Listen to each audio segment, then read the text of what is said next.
bonjour daholo tsy indray a concepteur vaovao aty matavy zany za amizao a dia antamin'ny mpitondra-posy anankiray tsika hoe rentable ve sa tsy rentable ny fitondrana posy dia antanitsika izy androany a sady antaniko ny anarany iza moa ny anarany ramose Monsieur Cyril. monsieur iza Cyril.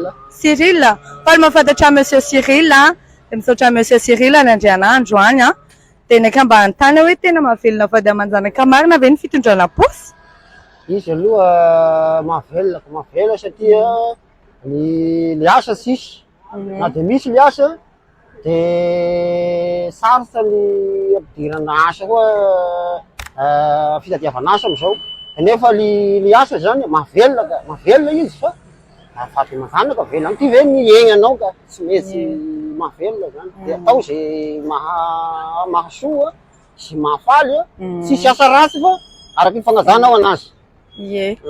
Dia firy taona teo eo zany no nitondranao posy? 15 ans eo zany. 15 ans. Dia misaotra monsieur Cyril androany nandray anahy dia ny anarako Faniry. Faly-mafantatra. Faly-mafantatra. Ie. Dia merci beaucoup. Zay zany ny androany aloha. Bisous daholo.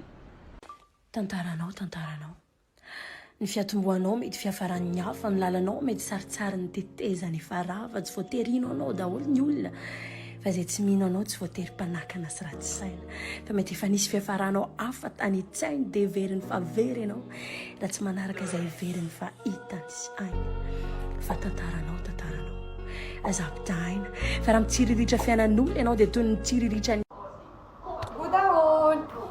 Atoko anareo indray anao tsy fitoko androany a za tsy nanao maquillage dia ohatran'izao